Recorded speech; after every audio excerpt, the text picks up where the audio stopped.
이건 비밀이에요. 엄마가 아무한테도 말하지 말랬어요. 5살 민지가 통통한 손가락을 입술에 댄 채 속삭였습니다. 며느리 수연은 마트에 장 보러 갔고 아들 준석은 회사에 있을 시간이었습니다. 민지의 표정은 여느 때처럼 장난스러웠지만 그 말이 끝나자 박 씨의 손끝이 멈췄습니다. 노란색 블록을 집어 올리던 손이 공중에서 멈춰섰습니다. 비밀, 무슨 비밀인데? 박 씨는 최대한 무심한 척 물었습니다. 아이들이란 게 원래 온갖 상상을 하며 노는 법이니까요. 그저 동화책에서 본 이야기를 흉내내는 것일 수도 있었습니다. 엄마가 아빠 싫대요. 싸우고 나면 꼭 다른 아저씨랑 전화해요. 박 씨는 순간 귀를 의심했습니다. 5살짜리가 무슨 소리를 하는 건지, 혹시 잘못 들은 건 아닌지. 뭐라고? 목소리가 떨리지 않도록 애쓰며 다시 물었습니다. 민지는 여전히 블록을 만지작거리며 대답했습니다. 엄마가 그랬어요. 아빠한테 말하면 큰일 난다고. 할머니한테도 말하지 말래요. 박 씨의 가슴이 철렁 내려앉았습니다. 아이의 눈빛은 너무나 맑았습니다. 거짓말을 할 줄 모르는 순수한 눈이었습니다. 박 씨는 억지로 웃으며 아이를 가만히 안아 주었습니다. 민지야, 잘못 들은 거겠지. 엄마가 아빠를 싫어할 리가 없잖아. 아니에요. 엄마가 내 앞에서 그랬어요. 박 씨의 심장이 쿵 내려앉았습니다. 그 말은 단순한 추측이 아니었습니다. 아이의 눈과 귀에는 어른들의 은밀한 세계가 이미 비쳐 있었던 겁니다. 박 씨는 머릿속이 하얘지는 걸 느꼈습니다. 다른 아저씨라니 이게 무슨 소리야.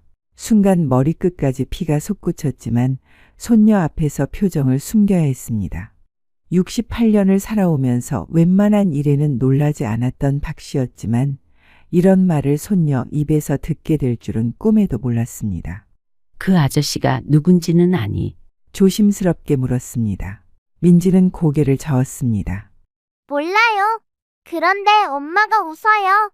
아빠랑 있을 땐 안 웃는데 전화할 땐 웃어요. 박 씨는 가슴이 답답해졌습니다.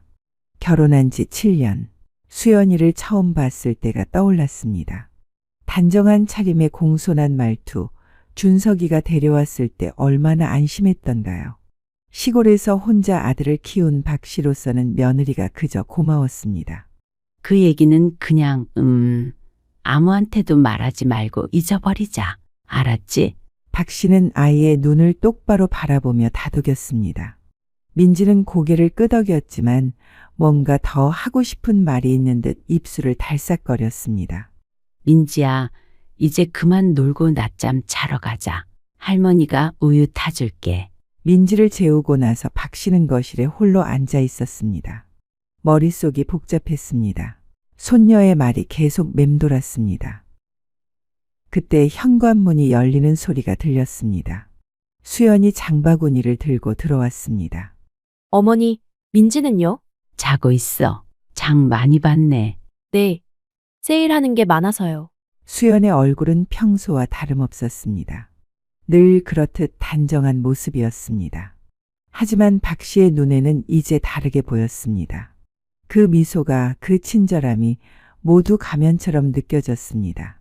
수연아, 요즘 준석이랑은 잘 지내니? 박 씨가 넌지시 물었습니다. 수연의 표정이 순간 굳었다가 다시 미소를 지었습니다. 네, 잘 지내요. 왜요? 아니, 그냥 요즘 준석이가 많이 바쁜 것 같아서. 회사 일이 많대요. 승진식이라서. 수연은 자연스럽게 대답하고는 부엌으로 들어갔습니다. 박 씨는 그 뒷모습을 바라보며 깊은 한숨을 내쉬었습니다. 며칠이 지났습니다. 박 씨는 민지의 말을 잊으려 애썼지만 마음 한구석의 불안은 가시지 않았습니다. 그러던 어느 날 오후 수연이 급한 일로 외출하면서 민지를 부탁하고 나갔습니다. 박 씨는 민지와 놀아주다가 화장실에 가려고 일어섰습니다. 며느리 방 앞을 지나가는데 문이 살짝 열려 있었습니다. 평소라면 그냥 지나갔을 텐데 오늘은 왠지 발걸음이 멈춰졌습니다. 잠깐만 들어가 봐도 되겠지. 박 씨는 조심스럽게 방문을 밀고 들어갔습니다. 깔끔하게 정돈된 방이었습니다. 침대, 화장대, 책상. 평범한 부부의 방이었습니다. 그때 책상 위에 아무렇게나 놓여있는 서류 뭉치가 눈에 들어왔습니다. 평소 수연은 깔끔한 성격이라 서류 하나도 제자리에 정리하는 편이었는데 오늘은 뭔가 급하게 나간 모양이었습니다. 박 씨는 무심코 그 서류를 집어들었습니다. 그리고 그 순간 온몸에 피가 거꾸로 솟는 것 같았습니다. 사망보험 계약서 피보험인 김준석. 박 씨의 눈이 휘둥그레졌습니다. 이게 뭐야? 우리 준석 이름이 왜 여기 있어?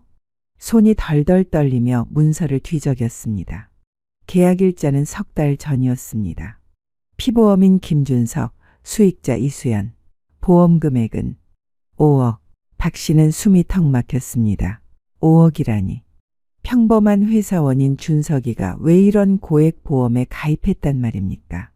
아니, 가입한 건지도 의문이었습니다. 서류를 더 뒤적이자 또 다른 보험 계약서가 나왔습니다. 이번엔 3억짜리였습니다. 그것도 역시 3달 전에 가입한 것이었습니다. 총 8억, 준석이가 죽으면 수연에게 8억이 들어오는 구조였습니다. 박 씨는 다리에 힘이 풀려 그 자리에 주저앉을 뻔했습니다. 박 씨는 머리를 감싸 쥐었습니다. 이제 어떻게 해야 할까요? 아들에게 말해야 할까요? 하지만 증거도 없이 내 아내가 널 죽이려 한다. 고 말한다면 준석이가 믿을까요? 오히려 어머니가 며느리를 미워한다고 오해하지 않을까요? 박 씨는 떨리는 손으로 서류를 제자리에 놓고 방을 나왔습니다. 거실로 돌아와 소파에 앉았지만 심장은 미친 듯이 뛰고 있었습니다. 민지가 자고 있는 방을 바라보니 더욱 가슴이 아팠습니다. 그때 현관문이 열렸습니다. 수연이 돌아온 것입니다. 어머니, 민지는 잘 있었어요? 응, 자고 있어. 박 씨는 애써 평정을 유지하며 대답했습니다. 수연은 여전히 밝은 표정이었습니다. 어머니, 제가 차 한 잔 타드릴게요. 아니, 됐어. 나 좀 피곤해서 집에 갈게. 네? 저녁도 안 드시고요? 오늘은 입맛이 없네. 준석이한테 잘 먹으라고 해. 박 씨는 서둘러 자리에서 일어났습니다. 수연의 얼굴을 더 이상 볼 자신이 없었습니다. 현관을 나서면서 뒤돌아보니 수연이 문가에 서서 배웅하고 있었습니다. 그 미소가 왜 그렇게 섬뜩하게 느껴지는지. 집으로 돌아온 박 씨는 거실 소파에 앉아 한참을 망설였습니다. 휴대폰을 들었다 놨다를 수십 번. 결국 아들에게 전화를 걸었습니다. 엄마, 무슨 일이세요? 준석아, 엄마가 물어볼 게 있는데 네, 말씀하세요. 너 혹시 무슨 보험을 그렇게 큰 걸 했니? 전화기 너머로 잠시 침묵이 흘렀습니다. 보험이요? 엄마가 그건 왜? 보험 든 거 봤어. 근데 금액이 왜 이렇게 크니? 아, 그거요? 그거 그냥 30대들은 다 아는 실비보험 같은 거래요. 실비? 실비가 뭐 5억씩이나 해? 박 씨의 목소리가 저도 모르게 높아졌습니다. 준석이 당황한 듯 대답했습니다. 5억이요? 그렇게 많이는 아닐 텐데. 실비는 무슨, 너 사망보험이잖아? 내가 봤어, 서류를. 엄마가 서류를 보셨다고요? 준석의 목소리에 당황함이 묻어났습니다. 아니, 그게 우연히 눈에 들어와서. 준석아, 너 사망보험금이 8억이야. 2개 합쳐서. 이게 정상이니? 8억이요. 그게 그렇게 많아요? 준석의 목소리에서 진짜 놀람이 느껴졌습니다. 정말 모르는 것 같았습니다. 너 뭔지 제대로 알고 가입했어? 사실 그게 수연이가 다 알아서 해준다고 해서 서류에 사인만 했어요. 미래를 위해서 필요하다고 하길래. 박 씨의 가슴이 철렁 내려앉았습니다. 사인만 했다고. 내용도 모르고? 회사 일이 바빠서 수연이가 알아서 잘해줄 거라 믿었죠. 근데 엄마, 왜 그렇게 심각하세요? 준석아, 한번 확인해봐. 정확히 어떤 보험인지, 왜 그렇게 금액이 큰지. 네, 알겠어요. 근데 엄마, 아니야, 괜찮아. 그냥 금액이 너무 커서 놀랐어. 너희 형편의 보험료도 부담될 것 같고. 그것도 확인해 볼게요. 엄마 걱정 마세요. 박 씨는 다시 전화기를 들었습니다. 이번엔 문자를 보냈습니다. 준석아, 보험 얘기는 수연이한테 먼저 하지 마. 엄마가 물어본 것도 비밀로 해줘. 곧 답장이 왔습니다. 왜요? 무슨 일 있어요? 그냥 나중에 얘기할게. 제발 비밀로 해줘. 네, 알겠어요. 박 씨는 밤새 잠을 이루지 못했고 천장을 바라보며 생각했습니다. 내가 뭔가를 해야 해. 준석이를 지켜야 해. 하지만 어떻게? 자신이 무엇을 할 수 있을까요? 보험 서류를 발견한 지 사흘이 지났습니다. 박 씨는 그동안 잠을 제대로 이루지 못했습니다. 그날도 수연이 전화를 했습니다. 어머니, 오늘 병원 가시는 날 아니에요? 아, 맞네. 깜빡했어. 제가 모시고 갈게요. 준석 씨는 회사 가야 하니까. 아니야, 혼자 갈 수 있어. 에이, 어머니. 병원 끝나고 같이 점심도 먹어요. 요즘 얼굴이 많이 안 좋으세요. 수연의 목소리는 여전히 다정했습니다. 예전 같았으면 고마워했을 텐데 이제는 그 친절함이 오히려 무서웠습니다. 하지만 계속 거절하면 이상하게 생각할 것 같아서 박 씨는 마지못해 승낙했습니다. 1시간 후 수연의 차가 집 앞에 도착했습니다. 검은색 SUV였습니다. 박 씨는 조수석에 올라탔습니다. 차 안에는 향긋한 방향제 냄새가 났습니다. 라벤더 향이었습니다. 평소라면 좋다고 했을 텐데 오늘은 왠지 숨이 막히는 것 같았습니다. 어머니, 안전벨트 하세요. 병원으로 가는 길은 막히지 않았습니다. 수연은 운전하면서 이런저런 얘기를 했습니다. 수연아, 네, 어머니. 너 혹시 우리 준석이 보험 들었니? 순간 수연의 손이 핸들 위에서 미세하게 떨렸습니다. 박 씨는 그것을 놓치지 않았습니다. 어머, 어떻게 하셨어요? 수연의 목소리가 살짝 높아졌습니다. 당황한 기색이 역력했습니다. 아니, 내가 보려고 본 건 아닌데 너희 방에 서류가 있길래 우연히 눈에 들어왔어. 박 씨는 최대한 무심한 척 말했습니다. 수연이 잠깐 박 씨를 쳐다봤다가 다시 전방을 주시했습니다. 아, 그거요. 아는 언니가 보험 설계사인데 실적 올린다고 몇 개 들어달라고 해서요. 몇 개나 들었는데 2개요. 왜요, 어머니? 수연의 목소리에 경계심이 묻어났습니다. 너도 든 거야? 수연이 어색하게 웃으며 대답했습니다. 네, 아, 저는 좀 이따가 나중에 들려고요. 왜 너는 안 들었어? 그게 보험료가 부담되기도 하고 준석 씨 것만 먼저 들었어요. 가장이니까요. 박 씨는 속으로 냉소했습니다. 자기는 안 들고 남편만 8억짜리를 들었다고. 근데 수연아, 일반 직장인이 그렇게 큰 보험을 벌써 들어도 돼? 준석이 아직 30대인데. 큰 보험이라뇨? 마치 준비된 대사처럼 수연이 너무 빨리 대답했습니다. 내가 봤는데 금액이 좀 커 보이던데. 아, 그거 뭐 다 합쳐서 그래요. 실비보험이랑 암보험이랑 이것저것 합치니까 그렇게 보이는 거예요. 그래도 8억은 너무 큰 거 아니니? 이번엔 수연이 확실히 놀랐습니다. 브레이크를 급하게 밟아 차가 살짝 앞으로 쏠렸습니다. 8억이요? 어머니가 잘못 보신 거 아니에요? 내가 확실히 봤어. 사망보험금 2개 합쳐서 8억이더라. 신호등에 차가 멈췄습니다.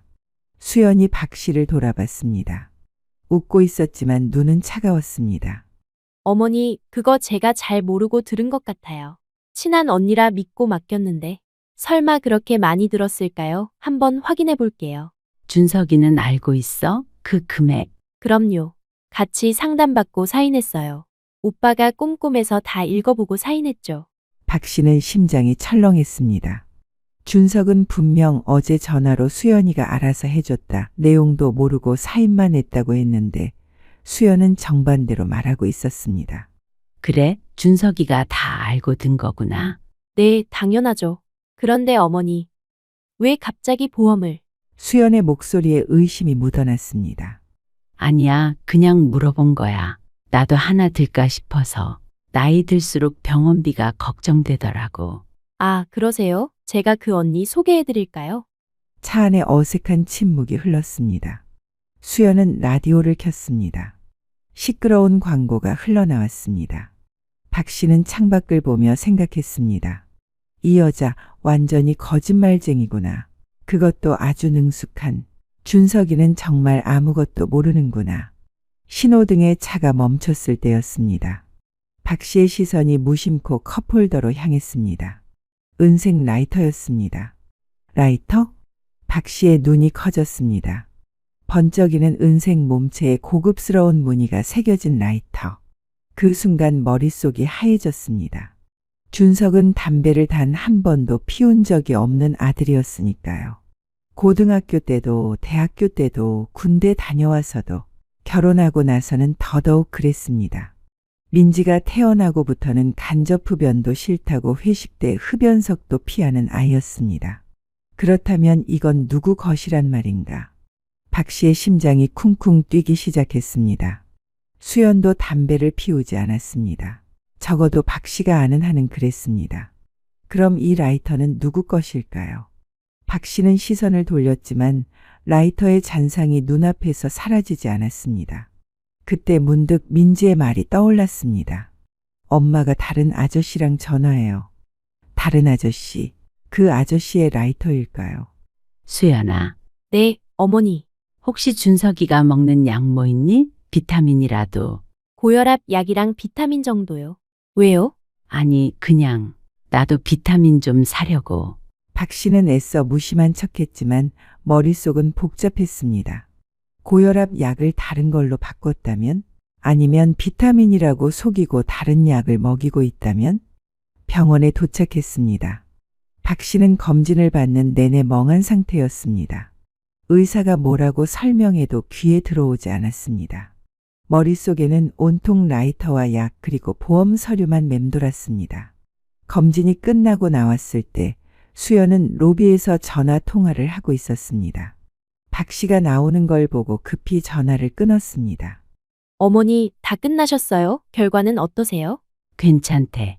나이에 비해 건강하다고. 다행이네요. 점심 먹으러 가실까요? 아니, 나 집에 가고 싶어. 좀 피곤해서. 그러세요? 그럼 집에 모셔다 드릴게요. 돌아오는 길 박 씨는 다시 라이터를 봤습니다. 햇빛에 반짝이는 은색 표면, 분명 남자 것처럼 보였습니다.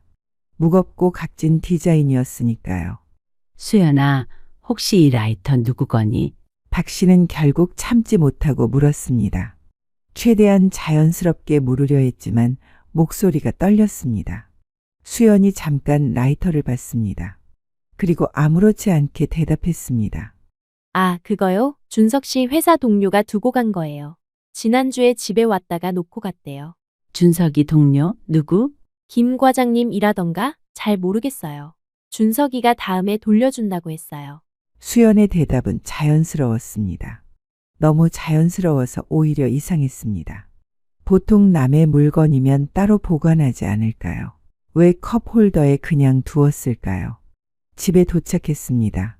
박 씨는 차에서 내리면서 다시 한번 라이터를 봤습니다. 그리고 문득 깨달았습니다. 라이터 옆면에 작은 이니셜이 새겨져 있다는 것을. JH. 준석이의 이니셜은 JS였습니다. 그럼 JH는 누구일까요? 어머니, 조심해서 들어가세요. 수연이 창문을 내리고 인사했습니다. 박 씨는 억지로 웃으며 손을 흔들었습니다. 차가 사라질 때까지 지켜본 후 박 씨는 급히 집으로 들어갔습니다. 그때 휴대폰이 울렸습니다. 준석이었습니다. 엄마 병원은 잘 다녀오셨어요? 응, 잘 다녀왔어. 수연이가 모시고 갔다면서요. 고마운 일이죠.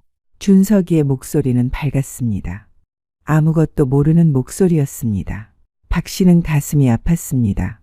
준석아, 너 혹시 요즘 회사에 김 과장이라는 사람 있니? 김 과장요? 없는데요. 왜요? 박 씨의 심장이 쿵 떨어졌습니다. 역시 거짓말이었습니다. 아니, 그냥 수연이가 김 과장 얘기를 하길래. 수연이가요? 이상하네. 우리 회사에 김 과장은 없는데. 아, 혹시 거래처 쪽 사람인가? 그런가 보다. 박 씨는 더 이상 묻지 않았습니다. 준석이를 불안하게 만들고 싶지 않았으니까요. 전화를 끊고 나서 박 씨는 소파에 힘없이 주저앉았습니다. 이제 확실해졌습니다. 수연은 거짓말을 하고 있었습니다. 그 라이터는 회사 동료의 것이 아니었습니다. 그럼 누구 것일까요? 다른 아저씨, 민지의 말이 계속 맴돌았습니다. 수연에게는 준석이 말고 다른 남자가 있는 것입니다. 그리고 그 남자와 무언가를 계획하고 있는 것입니다. 박 씨는 눈을 감았습니다. 머릿속이 복잡했습니다. 증거는 하나씩 쌓여가고 있었지만 아직 확실한 건 없었습니다. 라이터, 다른 사람 것일 수도 있습니다. 보험, 그냥 미래를 위한 것일 수도 있습니다. 하지만 모든 것이 하나로 연결되면서 무서운 그림이 그려지고 있었습니다. 그날 밤 박 씨는 또 잠을 이루지 못했습니다. 내가 뭔가를 해야 해. 준석이를 지켜야 해. 하지만 어떻게 68년 인생, 시골에서 조용히 살아온 자신이 무엇을 할 수 있을까요? 그때 문득 오래전 기억이 떠올랐습니다. 아무도 모르는 자신만의 비밀이었던 그 시절이. 30년 전 아무도 모르는 자신의 과거. 경찰청 사이버 수사대에서 일했던 시절. 그때 배운 기술들이 아직도 기억 속에 남아 있었습니다. 할 수 있을까, 이 나이에? 박 씨는 주먹을 꽉 쥐었습니다. 해야만 했습니다. 준석이를 지키기 위해서는. 라이터를 발견한 그날 밤, 박 씨는 오래된 옷장 깊숙한 곳에서 먼지 쌓인 상자 하나를 꺼냈습니다. 30년 동안 한 번도 열어보지 않았던 상자였습니다. 떨리는 손으로 뚜껑을 열자 과거의 흔적들이 모습을 드러냈습니다. 낡은 신분증 하나, 경찰청 사이버 수사대 박정숙 경위라고 적혀 있었습니다. 사진 속 젊은 여자는 날카로운 눈빛을 하고 있었습니다. 지금의 박 씨와는 전혀 다른 사람 같았습니다. 박 씨는 평범한 시골 어머니로만 보였지만 사실 젊은 시절 경찰청 사이버 수사대에서 근무했던 경력이 있었습니다. 1990년대 초반 인터넷이 막 보급되기 시작했을 때였습니다. 컴퓨터 범죄가 늘어나면서 경찰청에서 특별팀을 만들었고 박 씨는 그 첫 번째 여성 수사관이었습니다. 당시엔 자부심이 대단했습니다. 해커들을 추적하고 디지털 증거를 수집하고 암호를 해독하는 일, 남자 동료들도 인정할 만큼 실력이 뛰어났습니다. 하지만 준석이 아버지가 갑작스럽게 세상을 떠나면서 모든 것이 바뀌었습니다. 홀로 아이를 키워야 했던 박 씨는 위험한 수사 일선에서 물러났고 결국 경찰을 그만뒀습니다. 시골로 내려와 평범한 엄마로, 평범한 할머니로 살았습니다. 준석이조차 엄마의 과거를 몰랐습니다. 그저 사무직으로 일하다 그만둔 줄로만 알고 있었습니다. 박 씨는 상자 속에서 오래된 노트북을 꺼냈습니다. 15년은 된 구형 모델이었지만 특별한 프로그램들이 설치되어 있었습니다. 당시 수사용으로 쓰던 해킹 툴들이었습니다. 지금은 구식이 됐을 테지만 기본 원리는 같을 것입니다. 할 수 있을까? 박 씨는 노트북을 켰습니다. 윈도우 9 버전이 느릿느릿 부팅됐습니다. 화면이 켜지자 검은 창이 떴습니다. 명령어를 입력하는 도수 창이었습니다. 박 씨의 손가락이 키보드 위에서 잠시 머뭇거렸습니다. 30년 만이었습니다. 하지만 놀랍게도 손가락은 기억하고 있었습니다. 타닥, 타다닥. 키보드 소리가 조용한 방 안에 울려 퍼졌습니다. 코드가 화면에 흘러내렸습니다. 박 씨의 눈빛이 변했습니다. 흐릿했던 동공이 또렷해지고 구부정했던 어깨가 펴졌습니다. 시골 할머니가 아니라 베테랑 수사관의 모습이었습니다. 먼저 최신 프로그램을 다운받았습니다. 구식 툴로는 한계가 있었으니까요. 다행히 인터넷에는 오픈소스 해킹 툴들이 많았습니다.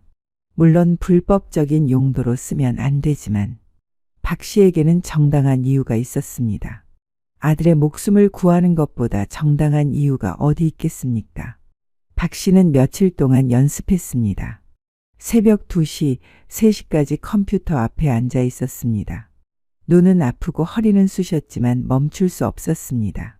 피싱 링크 만들기, 원격 접속 프로그램 설치하기, 키로거 심기. 하나씩 기억이 되살아났습니다. 그리고 마침내 준비가 끝났습니다.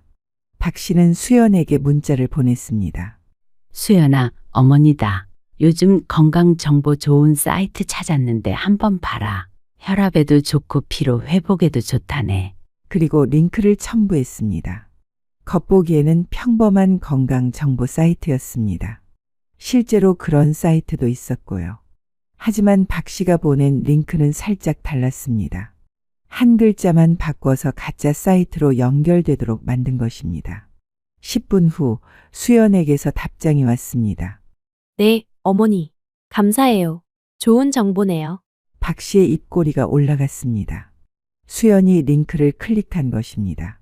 그 순간부터 수연의 휴대폰은 박 씨의 통제 아래 들어왔습니다. 박 씨는 노트북 화면을 봤습니다. 수연의 휴대폰 화면이 그대로 미러링되고 있었습니다. 메시지, 통화 내역, 사진, 일정표까지 모든 것이 보였습니다. 이제부터가 시작이야. 박 씨는 혼잣말을 하며 마우스를 움직였습니다. 먼저 메시지함을 열었습니다. 수많은 대화가 나타났습니다. 유치원 엄마들과의 대화, 친정 식구들과의 대화, 그리고 장현준. 낯선 이름이었습니다. 박 씨는 그 대화창을 클릭했습니다. 그리고 숨이 멎을 뻔했습니다. 오늘도 보고 싶어. 나도 조금만 참아. 곧 우리만의 시간이 올 거야. 준석이는 여전히 모르고 있어? 당연하지. 그 바보가 뭘 알겠어? 박 씨의 손이 떨렸습니다. 역시 불륜이었습니다. 그것도 아주 노골적인. 대화를 더 읽어내려갔습니다. 날짜를 보니 석 달 전부터 시작된 것 같았습니다. 보험을 든 시기와 정확히 일치했습니다. 보험은 잘 들었어? 응. 2개 다 가입했어. 8억이야. 잘했어. 이제 타이밍만 잡으면 돼. 어떻게 할 거야? 걱정 마. 내가 다 계획 세워놨어. 박 씨는 화면을 캡처했습니다. 증거를 수집하는 것입니다. 하나하나 꼼꼼히 저장했습니다. 법정에서도 인정받을 수 있도록 날짜와 시간이 표시된 채로 캡처했습니다. 통화 내역도 확인했습니다. 장현준과의 통화가 하루에도 수십 통씩 있었습니다. 대부분 준석이가 회사에 있을 시간이었습니다. 사진첩도 열어봤습니다. 박 씨는 심호흡을 했습니다. 무엇이 나올지 두려웠지만 봐야만 했습니다. 그리고 거기서 결정적인 사진을 발견했습니다. 내연남으로 보이는 남자와 수연이 다정하게 찍은 사진이었습니다. 남자는 30대 후반쯤으로 보였습니다. 준석이보다 훨씬 젊고 잘생겼습니다. 그리고 놀라운 것은 배경이었습니다. 다름 아닌 준석과 수연이 함께 사는 집 거실이었습니다. 우리 집에서 이런 사진을 찍었다고. 박 씨는 분노로 몸이 떨렸습니다. 준석이가 없을 때 그 남자를 집에 들였다는 것입니다. 민지도 있었을 텐데. 사진을 더 넘겨봤습니다. 둘이 함께 찍은 사진이 수십 장이었습니다. 카페에서, 레스토랑에서, 호텔에서. 그때 한 장의 사진이 박 씨의 눈을 사로잡았습니다. 수연이 무언가를 들고 있는 사진이었습니다. 확대해서 봤습니다. 약병이었습니다. 라벨을 자세히 보니 졸비뎀이라고 적혀 있었습니다. 수면제였습니다. 그것도 강력한 수면제. 박 씨는 재빨리 인터넷을 검색했습니다. 과다 복용 시 위험, 살인사건에 악용된 사례. 이걸로 준석이를. 박 씨는 소름이 돋았습니다. 수연이 준석의 고혈압 약에 수면제를 섞고 있었던 것입니다. 그래서 준석이가 두통과 어지러움을 호소했던 것입니다. 계속해서 수연의 휴대폰을 모니터링했습니다. 인터넷 검색 기록도 확인했습니다. 소름 끝이란 검색어들이 나타났습니다.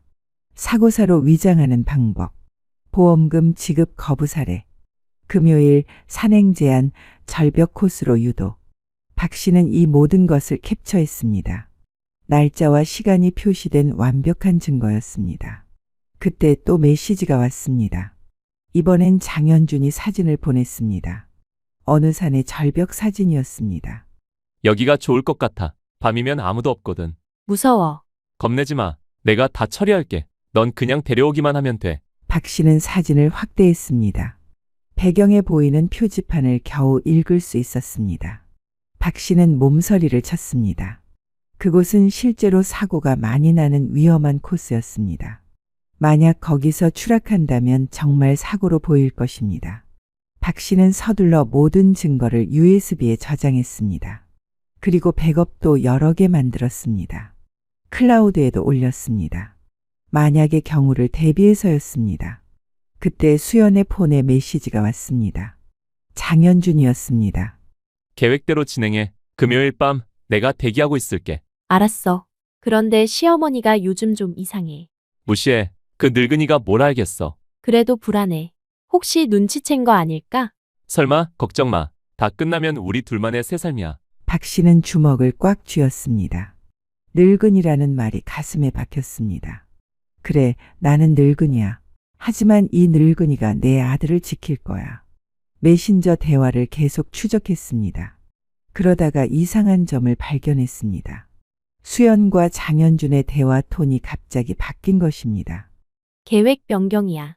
왜? 무슨 일 있어? 준석이가 내일 출장 간대. 갑자기 잡혔어. 그럼 어떻게 해? 오늘 해야 해. 오늘 새벽 등산. 박 씨의 심장이 멎는 것 같았습니다. 오늘이라고. 시계를 봤습니다. 새벽 3시 20분. 준석이는 따라온대. 응. 새벽 등산 좋아한다고 했어. 일출 보러 가자고 꼬셨어. 진짜 따라온대. 당연하지. 부부 화해 차원에서 가자고 했더니 좋아하더라. 그럼 몇 시에? 4시에 출발하기로 했어. 너도 등산객처럼 자연스럽게 와. 알았어. 100군데 코스 알지? 응. 절벽 있는 그 코스. 박 씨는 의자에서 벌떡 일어났습니다. 다리에 힘이 풀려 비틀거렸지만 벽을 짚고 버텼습니다. 1시간도 안 남았어. 당장 뭔가를 해야 했습니다. 경찰에 신고, 시간이 너무 촉박했습니다. 경찰이 출동하고 상황을 설명하고 그 사이에 이미 모든 게 끝날 수도 있었습니다.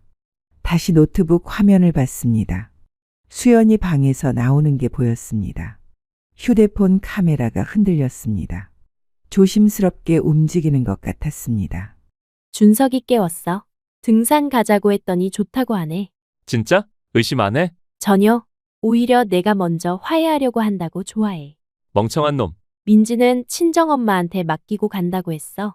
완벽하네. 새벽 산행이면 사람도 없고. 그 절벽에서 정말 할 수 있겠지? 걱정 마. 내가 뒤에서 밀게. 넌 앞에서 자연스럽게 구경하는 척해. 알았어. 8억이야. 우리 새 출발 자금이잖아. 박 씨는 외투를 걸치고 현관을 나섰습니다. 새벽 공기가 차가웠습니다. 택시를 불렀습니다. 아주머니, 이 시간에 어디 가세요? 아들 집에요. 급한 일이 있어서. 기사는 더 묻지 않았습니다. 박 씨는 조바심에 손을 꽉 쥐었습니다. 창밖으로 스쳐 지나가는 가로등 불빛이 흐릿했습니다. 노트북은 가방에 넣어 들고 왔습니다. 차 안에서도 계속 모니터링했습니다. 수연은 아직 집에 있었습니다. 옷 다 입었어? 응. 등산복 입었어. 민지는? 자고 있어. 깨지 않을 거야. 박 씨는 속으로 중얼거렸습니다. 조금만 기다려. 내가 간다. 그때 수연이 사진을 하나 보냈습니다. 등산복을 입은 모습이었습니다. 준비 완료. 준석이도 등산복 입었어. 좋아. 난 먼저 산 입구에서 기다릴게. 우연히 만난 척하는 거지?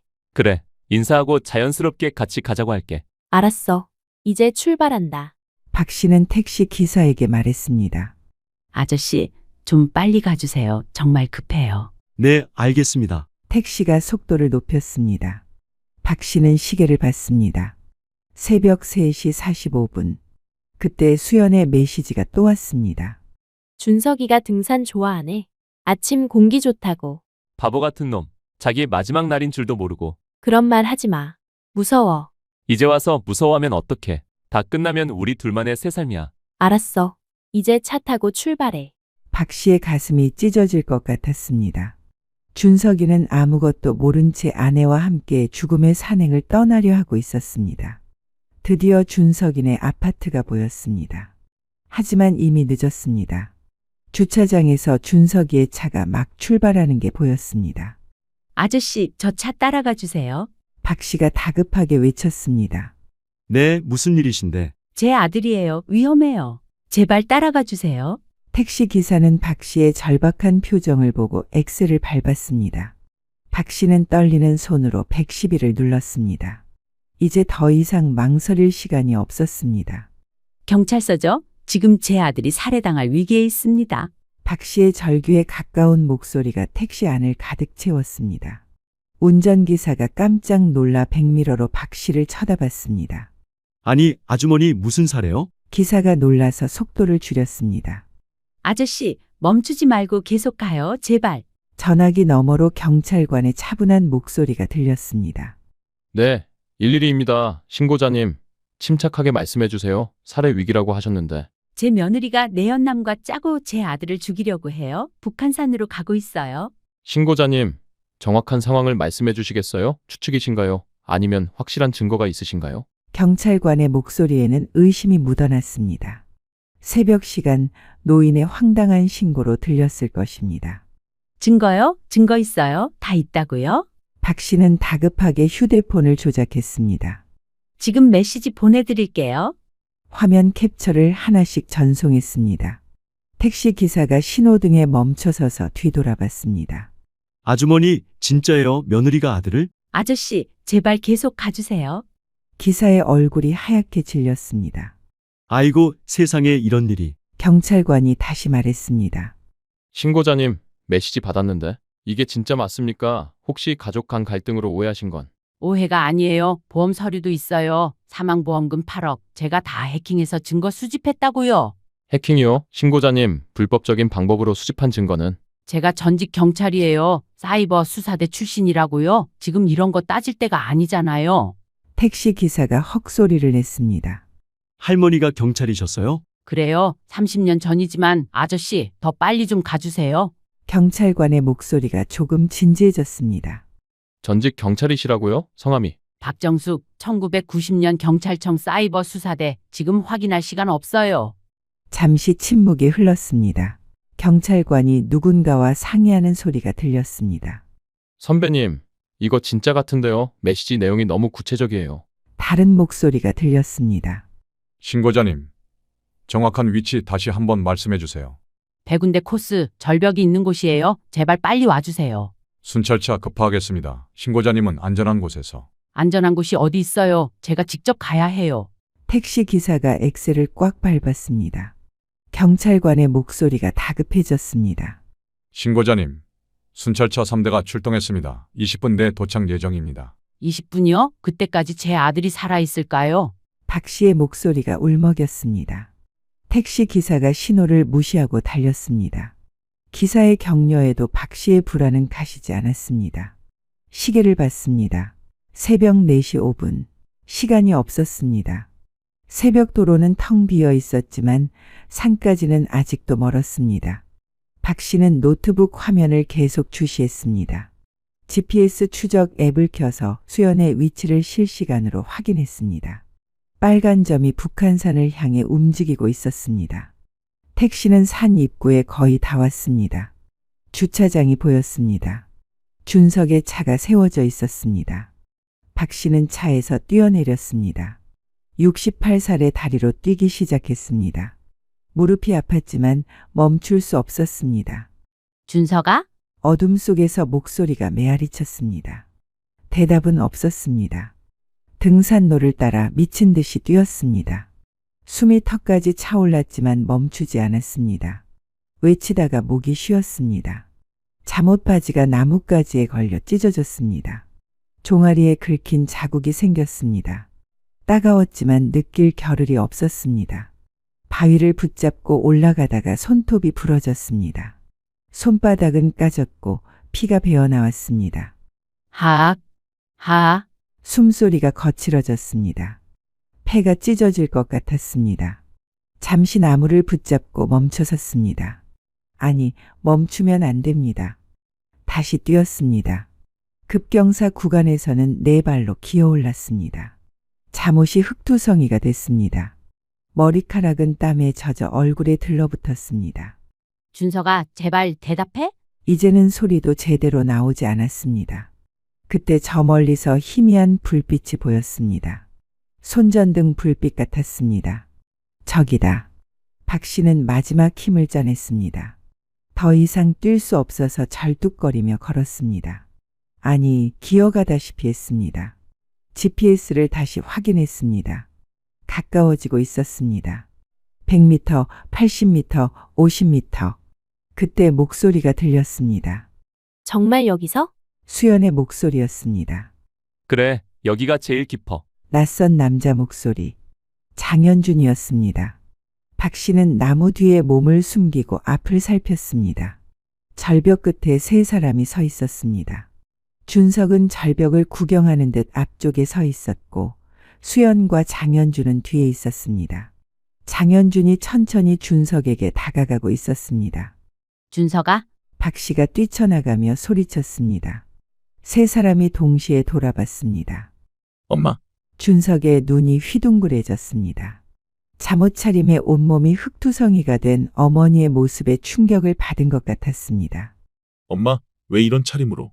뒤를 봐. 준석아, 뒤를 봐. 그 순간 장현준이 움직였습니다. 준석을 향해 달려들었습니다. 안 돼. 박 씨는 있는 힘을 다해 달려들었습니다. 아들과 절벽 사이에 몸을 던졌습니다. 이 미친 늙은이가. 장현준이 박 씨를 밀쳤습니다. 박 씨는 바닥에 나뒹굴었습니다. 그래도 다시 일어났습니다. 피투성이가 된 손으로 준석을 붙잡았습니다. 도망쳐. 준석아, 도망쳐. 그때였습니다. 멈춰. 우렁찬 목소리가 산을 울렸습니다.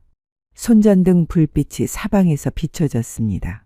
경찰이다. 모두 움직이지 마. 경찰들이 달려오고 있었습니다. 사이렌 소리가 산 아래에서 울려 퍼졌습니다. 장현준이 도망치려 했지만 이미 경찰들이 포위하고 있었습니다. 수연은 그 자리에 주저앉았습니다. 다리에 힘이 풀린 것 같았습니다. 어떻게 알았어? 중얼거리는 목소리가 처량했습니다. 박 씨는 비틀거리며 준석에게 달려갔습니다. 아들을 꼭 끌어안았습니다. 괜찮아. 다친 데 없어? 준석은 떨리는 목소리로 대답했습니다. 엄마, 이게 다 무슨 일이에요? 다 끝났어. 이제 안전해. 경찰들이 장현준과 수연에게 수갑을 채웠습니다. 당신들을 살인미수 혐의로 체포합니다. 묵비권을 행사할 수 있으며. 수연이 박 씨를 올려다봤습니다. 눈에는 원망과 분노가 가득했습니다. 어머니가 다 망쳤어요. 아니야, 수연아. 내가 망친 거야. 내 욕심이. 박 씨는 차갑게 대답했습니다. 경찰 한 명이 박 씨에게 다가왔습니다. 신고자님이시죠? 보내주신 증거 덕분에 빨리 올 수 있었습니다. 박 씨는 주머니에서 USB를 꺼냈습니다. 여기 증거 더 있어요. 보험 서류, 메시지, 사진 다 들어있어요. 감사합니다. 서해 가서 자세한 진술 부탁드립니다. 준석은 아직도 상황을 파악하지 못한 채 멍하니 서 있었습니다. 아내가 경찰차에 태워지는 모습을 바라보며 중얼거렸습니다. 수연이가 정말로. 준석아, 미안해. 엄마가 좀 더 일찍 알았어야 했는데. 엄마가 미안할 게 뭐 있어요. 엄마가 아니었으면. 준석의 목소리가 떨렸습니다. 죽을 뻔했다는 사실이 이제야 실감 나는 것 같았습니다. 박 씨는 문득 민지가 했던 말이 떠올랐습니다. 쉿, 이건 비밀이에요. 그 작은 비밀이 아들의 목숨을 구했습니다. 아이의 순수한 고백이 없었다면 오늘 이 산에서 끔찍한 일이 벌어졌을 것입니다. 엄마, 준석이 박 씨를 불렀습니다. 엄마가 어떻게 이걸 다 알았어요? 박 씨는 잠시 망설였습니다. 자신의 과거를 말해야 할까요? 사이버 수사대 얘기를. 나중에 다 말해줄게. 지금은 좀 쉬자. 네, 엄마 고마워요. 정말로. 준석의 눈에 눈물이 고였습니다. 36년 인생 처음으로 죽음의 문턱에서 돌아온 순간이었습니다. 박 씨는 아들의 손을 꼭 잡았습니다. 따뜻했습니다. 살아있는 온기였습니다. 지켜냈어. 내 아들을 지켜냈어. 마음속으로 되뇌었습니다. 68년 인생 가장 길고 무서웠던 밤이 끝나고 있었습니다. 사건이 있은 지 석 달이 지났습니다. 법원 앞에서 박 씨와 준석은 나란히 서 있었습니다. 오늘은 수연과 장현준의 선고 공판이 있는 날이었습니다. 피고인 이수연에게 징역 5년, 피고인 장현준에게 징역 3년을 선고합니다. 재판장의 목소리가 법정에 울려 퍼졌습니다. 수연은 고개를 떨구고 있었습니다. 석 달 사이 많이 야위어 보였습니다. 피고인들은 치밀하게 살인을 계획하고 실행에 옮기려 했으며 특히 고액의 보험금을 노린 점, 피해자와의 신뢰관계를 악용한 점을 고려할 때 죄질이 매우 나쁩니다. 준석은 무표정한 얼굴로 앞을 바라보고 있었습니다. 한때 사랑했던 아내가 수갑을 찬 채 끌려나가는 모습을 지켜봤습니다. 법원을 나오며 준석이 말했습니다. 엄마, 민지 데리러 가요. 민지는 그동안 박 씨 집에서 지내고 있었습니다. 5살 아이에게 엄마가 나쁜 짓을 해서 감옥에 갔다고 어떻게 설명할 수 있겠습니까? 그저 엄마는 멀리 일하러 갔다고만 했습니다. 할머니, 아빠, 유치원에서 뛰어나온 민지가 두 사람에게 안겼습니다. 우리 민지, 오늘 유치원 재미있었어. 응. 그런데 할머니, 엄마는 언제 와요? 박 씨와 준석이 시선을 주고받았습니다. 준석이 딸을 안아 올리며 말했습니다. 민지야, 엄마는 한동안 못 와. 대신 아빠랑 할머니가 민지 많이 사랑해 줄게. 그럼 엄마는 민지 사랑 안 해요? 아니야, 엄마도 민지 사랑해. 멀리서도 사랑해. 할머니, 이거 뭐예요? 아이의 작은 손에는 제법 묵직해 보이는 검은 봉지가 들려 있었습니다. 어디서 났어? 우리 하준이가. 박 씨는 휴대폰을 탁자 위에 올려놓았습니다. 무릎이 시큰거려 천천히 일어서는데 하준이는 이미 봉지를 바닥에 쏟아내고 있었습니다. 아빠 방에. 봉지에서 쏟아져 나온 건 화려한 금박 포장의 약통들이었습니다. 불로한 백세보, 천년삼 진액, 이름부터 요란한 것들이 거실 바닥에 와르르 흩어졌습니다. 박 씨는 무릎을 꿇고 앉아 약통 하나를 집어들었습니다.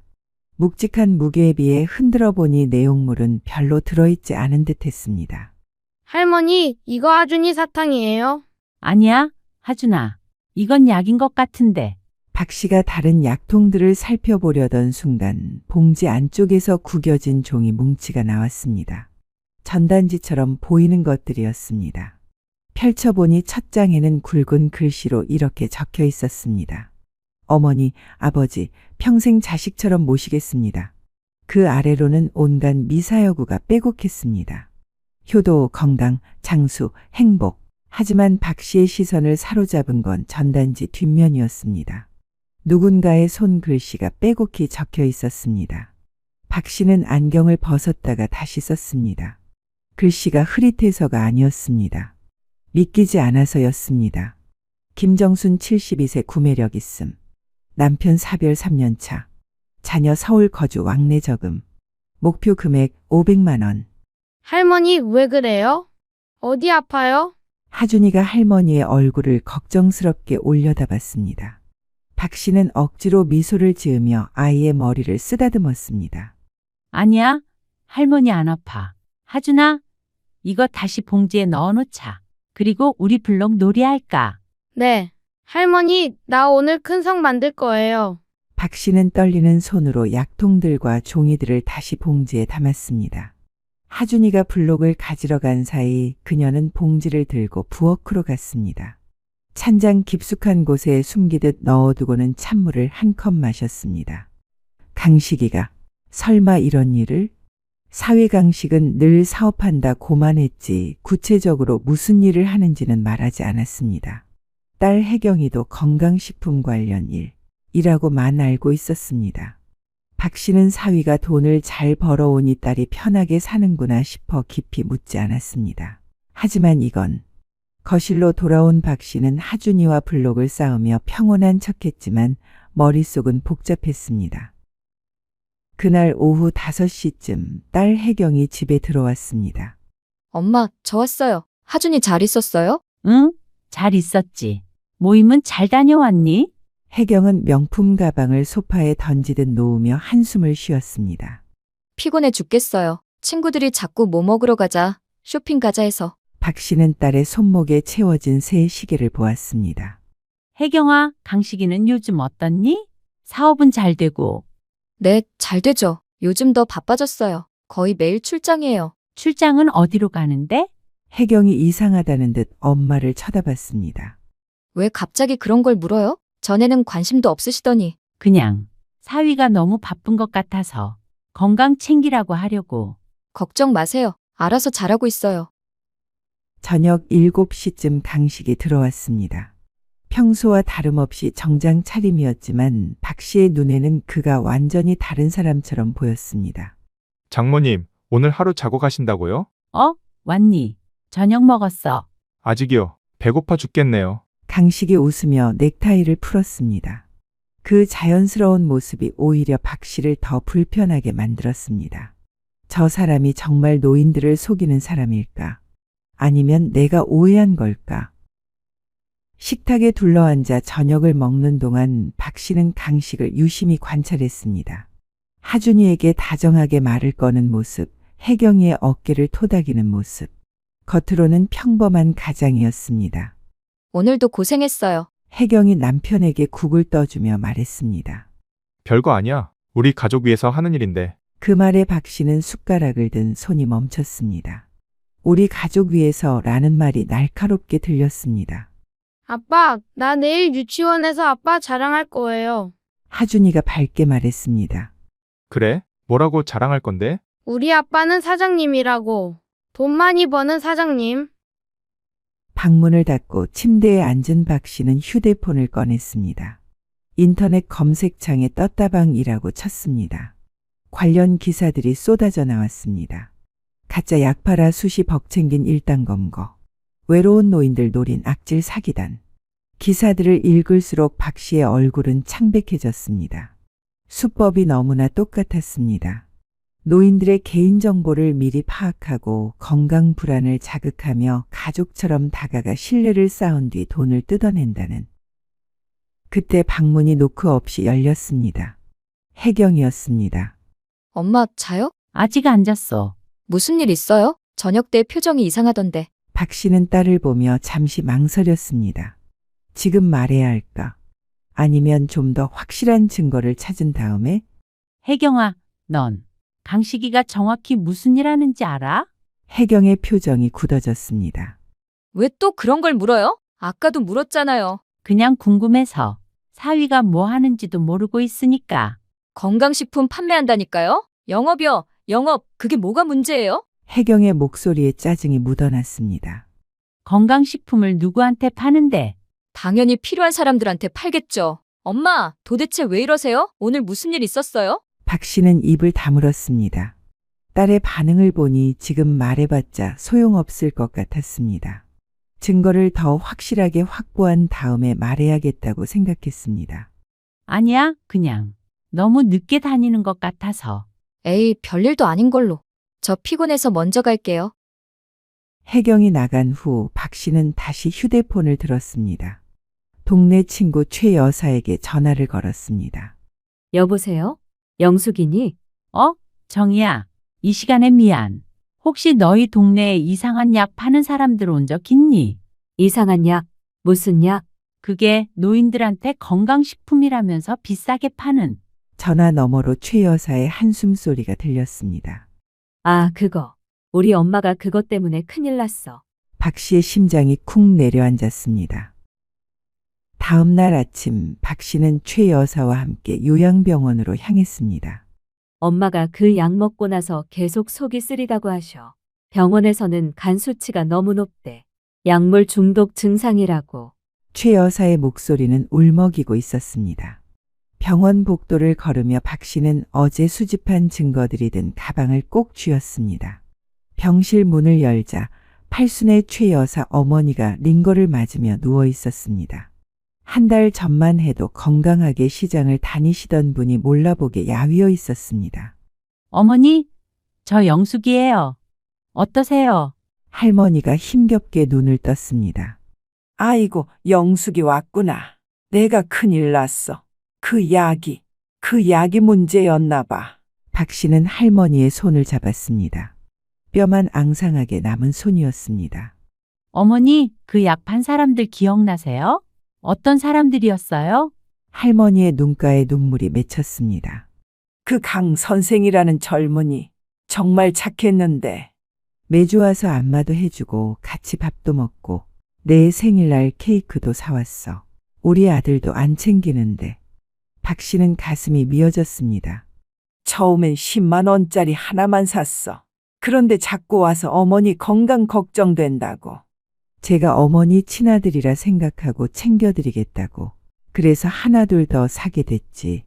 얼마나 사신 거예요? 3천만 원. 내 전 재산이야. 남편 죽고 받은 보험금, 적금 다 깨서. 최 여사가 엄마의 손을 잡으며 울먹였습니다. 엄마, 왜 그런 큰 돈을 혼자 결정했어요? 나한테 한 번만 물어봤어도. 미안해. 근데 그 사람들이 그랬어. 자식들한테 말하면 반대할 거라고. 어머니 건강은 어머니가 챙겨야 한다고. 자식들 신경 쓰게 하지 말라고. 박 씨는 강식의 수법이 얼마나 교묘한지 다시 한번 깨달았습니다. 노인들을 가족과 분리시키고 고립시킨 다음 파고드는 것이었습니다. 그런데 더 이상한 게 있어. 할머니가 말을 이었습니다. 처음엔 정말 효과가 있는 것 같았어. 기분도 좋아지고 힘도 나고. 그래서 더 믿었지.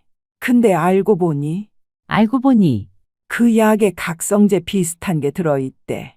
일시적으로 기분이 좋아지는 거래. 의사 선생님이 그러시더라. 박 씨와 최 여사는 충격을 받았습니다. 할머니는 잠시 말을 멈추더니 박 씨를 똑바로 바라보았습니다. 근데 그게 끝이 아니었어. 나 같은 노인네들한테 그냥 약 팔고 끝내는 게 아니더라고. 박 씨가 놀란 눈으로 되물었습니다. 어떻게 더 사기를 쳤다는 말씀이세요? 그 사람들이 단골처럼 계속 연락을 해왔어. 어머니, 오늘은 좀 어떠세요? 이번에 좋은 사은품이 또 들어왔습니다 하면서. 처음엔 그냥 건강식품 파는 줄 알았지. 근데 자꾸 만나자고 해서 갔더니 분위기가 달라졌어. 어떻게 달라졌는데요? 건강식품 얘기 대신 땅 얘기를 꺼내더라. 시골 땅이 있는데 몇 년 안에 개발이 될 거라면서 지금 사두면 몇 배로 불어난다고. 또 어떤 애는 전원주택 단지를 보여주면서 어머니 같은 분들이 노후에 사시기 딱 좋다. 계약금만 넣으시면 된다고 귀가 솔깃하게 말하는 거야. 그때는 그게 그렇게 그럴듯하게 들리더라고. 할머니는 떨리는 목소리로 계속 말했습니다. 내가 가진 돈은 이미 다 약에 썼잖아. 그러니까 그 사람들이 뭐라고 하는 줄 알아. 할머니는 통장에 돈이 얼마나 있는지 보여주셔야 한다. 그래야 우리가 맞춤으로 투자 도와드릴 수 있다 하면서 결국 통장까지 내밀게 됐어. 그게 내 마지막이었지. 박 씨는 숨이 막히는 듯 가슴을 두드렸습니다. 그 다음은요? 어떻게 됐어요? 그 다음부터는 연락이 아예 끊겼어. 전화도 문자도. 떴다방 같은 데 가봤더니 이미 밤새 싹 치워버리고 없더라. 천막이랑 의자며 그 많던 사람들 전부 바람처럼 사라져버린 거지. 할머니는 눈시울을 붉히며 덧붙였습니다. 나만 그런 게 아니었어. 동네에서 나처럼 외로운 노인들을 하나둘씩 데려다가 똑같이 당하게 만든 거야. 다들 가족처럼 챙겨준다는 말에 마음을 연 건데 결국 가진 걸 다 털리고 이제는 서로 얼굴도 못 들고 살고 있어. 박 씨는 몸서리를 쳤습니다. 피해자는 늘어나고 젊은 사기꾼들은 그 돈으로 고급차를 몰고 다니며 호화롭게 살고 있었습니다. 그런데 정작 피해자들의 가족들은 원래 다 장사란 게 그렇다. 투자하다 보면 잃을 수도 있는 거다. 라며 대수롭지 않게 넘겼습니다. 내가 바보였어. 외로워서. 누군가 날 챙겨준다는 게 너무 좋아서. 그때 병실 문이 열리고 의사가 들어왔습니다. 보호자분이세요. 네, 제가 딸입니다. 최 여사가 일어섰습니다. 어머님 간 수치가 매우 위험한 상태였습니다. 그럼 지금은 다행히 초기에 발견해서 치료 중입니다. 하지만 완전히 회복되려면 시간이 걸릴 겁니다. 의사가 나간 후 박 씨는 가방에서 휴대폰에 저장된 사위 사진을 보여줬습니다. 어머니, 이 사람 맞으세요? 화면 속 강식을 본 할머니의 눈이 커졌습니다. 맞아, 이 사람이야. 강 선생. 할머니가 박 씨의 손을 잡았습니다. 영수가 힘들겠지만 꼭 그 사람들 벌 받게 해줘.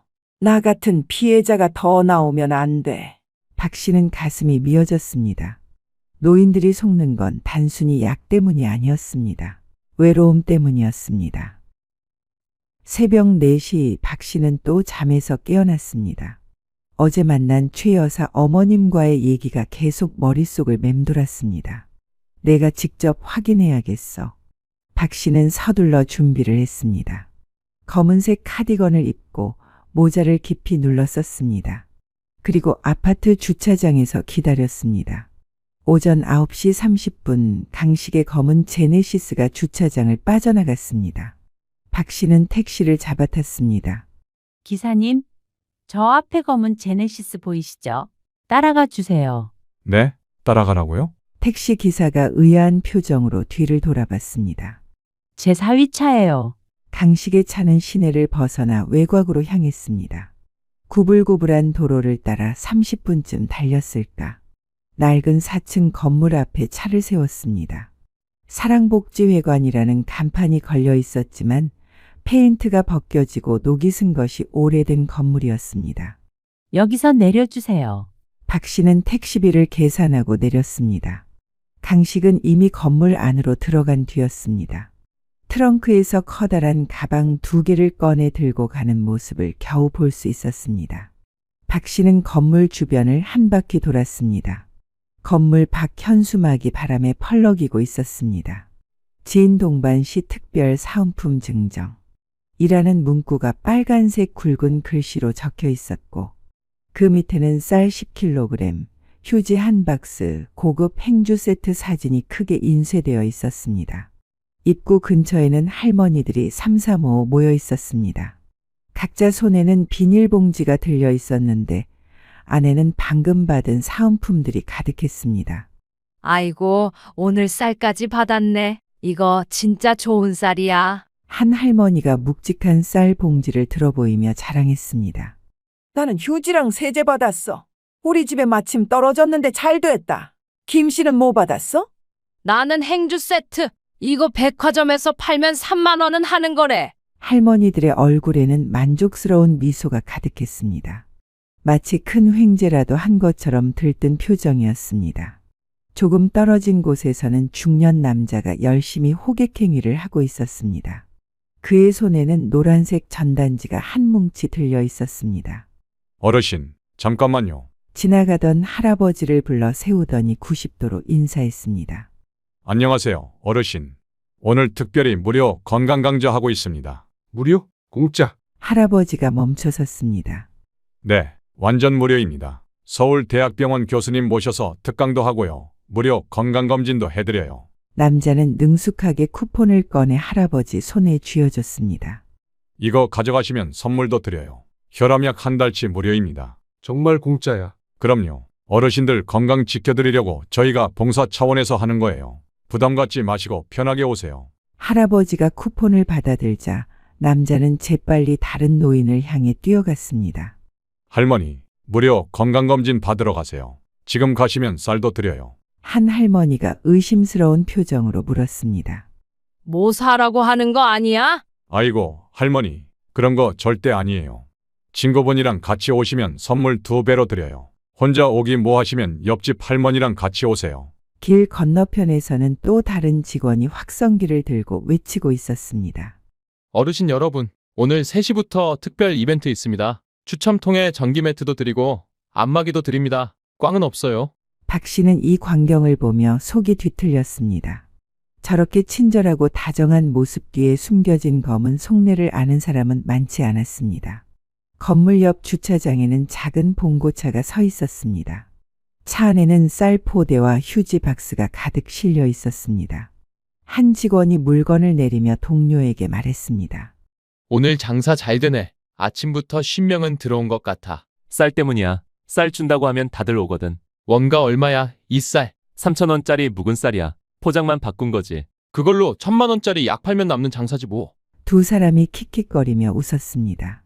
다음 날 새벽 박 씨는 택시를 타고 그 건물로 향했습니다. 행사장으로 사용하고 있는 지하 출입문은 굳게 닫혀 있었지만 전날 확인했던 건물 뒤편의 비상구는 여전히 열려 있었습니다. 안으로 들어서자 예상 밖의 광경이 펼쳐졌습니다. 겉보기엔 초라한 건물이었는데 내부는 작은 극장처럼 꾸며져 있었던 것입니다. 무대 위에는 조명이 설치되어 있었고 객석에는 100여 개가 넘는 의자가 가지런히 놓여 있었습니다. 박 씨는 미리 공구상가에서 준비해온 몰래카메라 2대를 꺼내 행사장 구석과 안쪽 사무실에 은밀히 설치했습니다. 작동 상태를 다시 한번 꼼꼼히 확인한 뒤 조용히 건물을 빠져나왔습니다. 그리고 그날 저녁 카메라를 회수해서 컴퓨터로 영상을 확인했습니다. 오전 10시가 되자 노인들이 하나둘 들어오기 시작했습니다. 대부분 혼자였습니다. 옷차림은 단정했지만 표정은 쓸쓸해 보였습니다. 누군가 입구에서 그들을 맞이했습니다. 어서 오세요, 어머님. 오늘 좋은 일 있으실 거예요. 어르신, 건강은 좀 어떠세요? 지난번에 말씀하신 무릎은? 젊은 직원들이 노인들의 손을 잡고 어깨를 토닥이며 자리로 안내했습니다. 노인들의 얼굴에 미소가 번졌습니다. 박 씨는 그 광경을 보며 마음이 아팠습니다. 저 노인들도 자식들이 있을 텐데 왜 이런 곳까지 와서 위로를 받으려 하는 걸까? 10시 30분 무대의 조명이 켜졌습니다. 그리고 강식이 마이크를 들고 나타났습니다. 안녕하세요, 어르신들. 오늘도 건강한 모습으로 만나 뵙게 되어 너무 기쁩니다. 객석에서 박수가 터져 나왔습니다. 강식의 모습은 집에서와는 완전히 달랐습니다. 활기차고 친근하고 따뜻해 보였습니다. 오늘 특별한 분을 모셨습니다. 작년에 저희 제품을 드시고 기적을 경험하신 김순자 어머님이십니다. 백발의 할머니가 무대로 올라왔습니다. 그런데 박 씨는 눈을 의심했습니다. 분명 아까 들어올 때는 지팡이를 짚고 절뚝거리며 걸었던 할머니였는데 지금은 씩씩하게 걸어 나왔습니다. 어르신들, 저는 작년까지만 해도 무릎 때문에 계단도 못 올랐어요. 병원에서는 수술하라고 했죠. 그런데 이 약을 먹고 나서 할머니가 갑자기 무대 위에서 깡충깡충 뛰기 시작했습니다. 이렇게 뛸 수 있게 됐어요. 의사 선생님도 기적이라고 하더라고요. 객석이 술렁였습니다. 자, 오늘 특별히 어르신들을 위해 준비했습니다. 강식이 무대 중앙으로 걸어가며 양팔을 활짝 벌렸습니다. 그의 손에는 황금빛으로 번쩍이는 약통이 들려 있었습니다. 어르신들, 제가 오늘 여러분께 역사적인 순간을 목격하게 해드리겠습니다. 이것은 단순한 건강식품이 아닙니다. 대한민국에서, 아니, 전 세계 최초로 개발된 획기적인 발명품입니다. 객석이 술렁거렸습니다. 강식은 약통을 높이 들어 올리며 목소리를 한층 더 높였습니다. 여러분, 치매를 아십니까? 우리가 가장 두려워하는 병이 뭡니까? 암 아닙니다. 암은 치료라도 할 수 있습니다. 하지만 치매는 한 번 걸리면 끝입니다. 자식도 못 알아보고 자기 이름도 잊어버리고. 몇몇 노인들이 고개를 끄덕였습니다. 강식은 무대를 천천히 걸으며 객석을 훑어봤습니다. 그런데 여러분, 이 약을 드시면 치매가 예방됩니다. 네, 제가 방금 뭐라고 했습니까? 치매가 예방된다고 했습니다. 강식이 주먹을 불끈 쥐며 소리쳤습니다. 이건 정말 전 세계 최초예요. 미국도 못 만들었습니다. 일본도 못 만들었습니다. 오직 우리 대한민국의 과학자들이 20년 연구 끝에 만들어낸 기적의 산물입니다. 한 할머니가 손을 들었습니다. 정말 치매가 예방돼요? 어머님, 제가 거짓말하면 뭐 하겠습니까? 여기 임상실험 결과가 있습니다. 강식이 손짓하자 대형 스크린에 그래프가 나타났습니다. 복잡한 숫자와 차트들이 빼곡했습니다. 보십시오. 이 약을 6개월 복용한 어르신 500명 중에 단 한 명도 치매에 걸리지 않았습니다. 100% 예방률입니다. 와, 객석에서 탄성이 터져 나왔습니다. 강식이 다시 약통을 들어 올렸습니다. 자, 이제 가격을 말씀드리겠습니다. 이 정도 효능이면 얼마쯤 할 것 같으십니까? 병원에서 치매 검사 한 번 하는데도 50만 원입니다. 치매 치료비는 한 달에 수백만 원이 듭니다. 그런데 그는 잠시 침묵했습니다. 객석의 시선이 모두 그에게 집중되었습니다. 정가 200만 원입니다. 하지만 오늘 이 자리에 오신 어르신들께만 정말 오늘 지금 이 시간에만 특별 가격을 적용해드리겠습니다. 스크린에 큰 숫자가 나타났습니다. 200만 원의 빨간 줄이 그어지고 그 밑에 50만 원이라는 숫자가 번쩍였습니다. 이것도 비싸다고 생각하실 겁니다. 맞습니다. 50만 원도 큰 돈입니다. 그래서 제가 사장님께 무릎 꿇고 빌었습니다. 제발 어르신들을 위해 더 깎아달라고. 그가 정말로 무대 위에서 무릎을 꿇었습니다. 그래서 따는 가격이 30만 원입니다. 단 선착순 20명? 객석이 들썩였습니다. 강식이 벌떡 일어나며 손가락으로 숫자를 세기 시작했습니다. 20명만입니다. 21번째 분은 죄송하지만 정가로 드셔야 합니다. 자, 지금부터 카운트다운 들어갑니다. 대형 스크린에 20이라는 숫자가 나타났습니다. 한 분 구매, 19, 두 분, 18, 와, 벌써 5분, 15. 노인들이 앞다투어 손을 들었습니다. 저요. 저 살게요. 나도 2개 가능해요? 3개 살 수 있나요? 자식들 줘야 해서. 강식이 손사래를 쳤습니다. 어머님, 죄송합니다. 한 분당 한 개씩만 가능합니다. 워낙 귀한 약이라 물량이 한정되어 있어요. 박 씨는 이 광경을 보며 경악했습니다. 강식의 말솜씨는 마치 최면을 거는 것 같았습니다. 자, 이제 3개 남았습니다. 3개. 스크린의 숫자가 빨간색으로 변하며 깜빡이기 시작했습니다. 긴박한 음악까지 흘러나왔습니다. 어르신들, 솔직히 말씀드릴게요. 이 약 원가가 28만 원입니다. 30만 원에 팔면 저희는 2만 원 남는 거예요. 그 2만 원으로 직원들 월급 주고 이 건물 임대료 내는 겁니다. 저희는 정말 봉사 차원에서 하는 거예요. 한 할머니가 눈물을 글썽이며 일어났습니다. 젊은 사람이 고생이 많네. 나도 하나 주세요. 감사합니다, 어머님. 이제 2개. 저도요. 1개 남았습니다. 마지막 한 분. 객석이 술렁거렸습니다.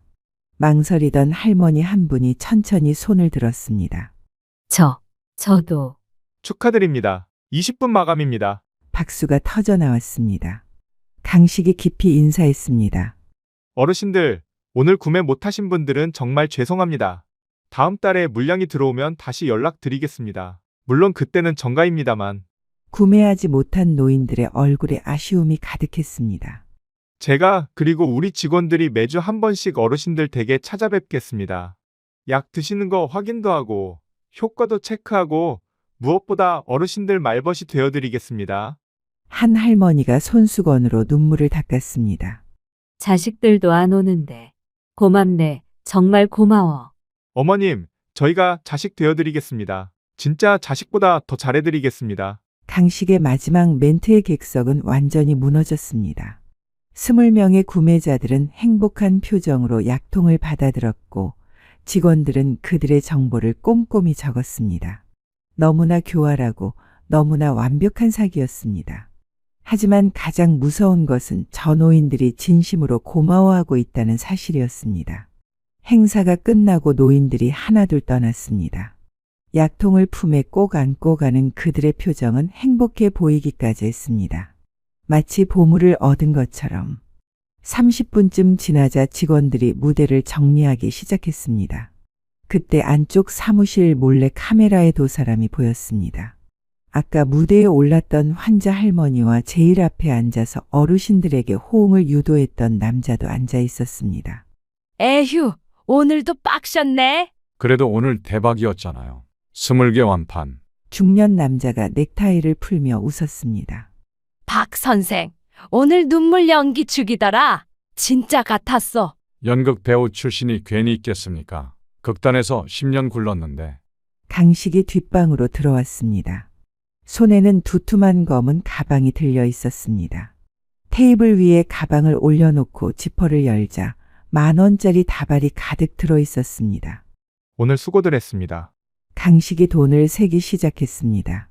김 여사 앞에는 50만 원, 박 선생 앞에는 70만 원을 놓았습니다. 사장님, 지난번보다 더 주시네요? 김 여사가 돈을 세며 물었습니다. 오늘 연기가 특히 좋았으니까 앞으로도 이 정도 퀄리티 유지해 주세요. 그럼요, 당연하죠. 그런데 사장님, 다음 주 시나리오는 어떻게 되나요? 박 선생이 담배를 피우며 물었습니다. 다음 주는 더 크게 갑니다. 관광버스로 어르신들 모셔올 거예요. 한 100명 정도? 강식이 다시 서류를 펼쳤습니다. 자, 이제 중요한 얘기를 하죠. 다음 주 타깃 명단입니다. 김영자, 78세, 남편 장년사별, 재산이 꽤 있어요. 땅 팔아서 현금 보유, 최소 5천은 있을 겁니다. 5천만 원이요? 네, 이 할머니는 VIP로 관리할 겁니다. 김 여사가 직접 친구가 되어주세요. 매일 찾아가서 말동무해 드리고 병원도 같이 가고. 사장님, 그런데 요즘 경찰에서 단속 나온다던데. 걱정 마세요. 우리는 합법적으로 물건 파는 겁니다. 약사법 위반도 아니고 그냥 건강식품이에요. 과대 광고, 그건 어디나 하는 거고. 강식의 목소리는 자신만만했습니다.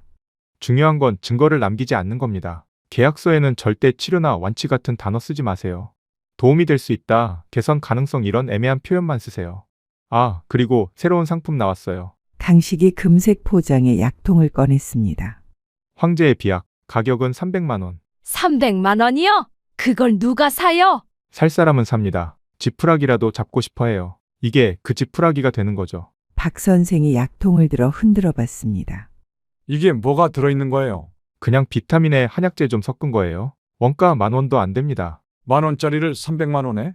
포장이 중요한 거예요. 보세요. 이 황금색 포장. 그리고 이 이름, 황제의 비약. 뭔가 대단해 보이지 않아요? 강식이 득이양양하게 웃었습니다. 그리고 스토리가 중요합니다. 중국 황실 비밀 처방, 천년 전통, 희귀 약재. 이런 스토리를 만들어내는 거예요. 사기 아닌가요? 그건? 사기가 아니라 마케팅이에요. 코카콜라도 원가 100원인데 1,500원에 팔잖아요. 명품 가방도 원가는 10만 원인데 1,000만 원에 팔고. 다 마찬가지예요. 강식이 자리에서 일어났습니다. 자, 오늘은 이만하죠. 다음 주 월요일 아침 8시까지 모이세요. 리허설 한번 하고 시작합니다. 네, 알겠습니다. 세 사람이 방을 나갔습니다. 모든 영상을 확인한 박 씨는 한동안 자리에 얼어붙은 듯 움직이지 못했습니다. 그동안 품어왔던 의심이 모두 사실로 드러났던 것입니다. 그렇다면 내 딸은 이 사실을 알고 있는 걸까? 혹은 나처럼 범죄를 저지른 남편에게 속아왔던 걸까? 만약 딸이 아무것도 모른다면 이 끔찍한 진실을 어떻게 전해야 할까? 박 씨의 머릿속은 복잡한 생각들로 뒤엉켜 혼란에 빠졌습니다. 결국 그는 무거운 결심 끝에 다음 날 저녁 딸을 집으로 불렀습니다. 혜경아, 엄마가 할 말이 있어. 뭔데요? 엄마, 피곤한데 내일 얘기하면 안 돼요? 혜경은 짜증스러운 표정으로 소파에 앉았습니다. 박 씨는 심호흡을 하고 입을 열었습니다. 혜경아, 내 남편. 강식이가 하는 일 알아? 알죠. 건강식품 판매요. 왜요? 그게 정확히 어떤 건지 알아. 혜경의 표정이 경직되었습니다. 엄마, 또 시작이네. 우리 집 일에 왜 자꾸 참견하세요? 참견이 아니야. 내 남편이 하는 일이 떴다방이야. 노인들 속여서 돈 빼앗는? 그럴 리 없어요. 엄마가 잘못 들으신 거예요. 혜경아, 내가 정말 모르는 거니? 아니면 모른 척하는 거니? 혜경이 소파에 털썩 앉았습니다. 명품 가방을 무릎 위에 올려놓고 만지작거렸습니다. 엄마, 우리가 어떻게 살아왔는지 알아요? 갑작스러운 질문에 박 씨가 당황했습니다. 원룸에서 월세 걱정하며 살았잖아요. 하준이 낳고도 산후조리원도 못 가고 기저귀 하나 사는 것도 아까워서 천기저귀 빨아 쓰고. 혜경의 눈가가 붉어졌습니다. 그런데 강식이가 사업을 시작하면서 모든 게 바뀌었어요. 좋은 집, 좋은 차, 하준이 좋은 유치원. 엄마, 이게 얼마나 소중한지 알아요? 그래도 그 돈이 어떻게 번 돈인지. 어떻게 번 돈이든 상관없어요. 혜경아, 그래도 남의 피해 위에 세운 행복은. 남의 피해요. 엄마, 그 사람들이 강제로 산 거 아니잖아요. 자기들이 선택한 거예요. 속아서 산 거야. 내 남편이 가짜 환자까지 동원해서. 가짜든 진짜든 그 사람들이 믿고 싶어서 믿은 거예요. 이 사람들 좀 봐. 최 여사 어머니 병원에 입원했어. 간이 망가져서. 저 할아버지는 전세금까지 빼서 약 샀대. 이게 정당해? 혜경은 사진을 슬쩍 보더니 고개를 돌렸습니다. 그건 그 사람들이 조심했어야죠. 왜 그렇게 큰 돈을 함부로 쓰는 거예요? 외로워서야. 내 남편 같은 사람들이 가족인 척 접근하니까. 훔친 것도 아니고 죽인 것도 아니잖아요. 그냥 물건 파는 거예요. 백화점에서 원가 10,000원짜리 화장품을 10만 원에 파는 거랑 뭐가 달라요? 아, 맞다. 백화점은 건물이 화려하고 직원이 정장 입었으니까 고급이고 우리는 작은 회관에서 하니까 사기꾼이에요? 그건 다르잖아. 뭐가 달라요? 박 씨는 딸의 말에 충격을 받았습니다. 언제부터 이렇게 변한 걸까? 혜경아, 내가 어떻게 그런 말을. 현실이잖아요. 자식들이 잘 챙겼으면 우리 같은 사람들한테 안 속았겠죠. 혜경아, 엄마가 왜 이러는지 알아? 너희를 걱정해서야. 이런 일은 언젠가 탈이 나. 그때 가서 후회해도. 엄마가 걱정할 일 아니에요. 우리 알아서 잘 살게요. 그리고 혜경은 차가운 목소리로 말했습니다.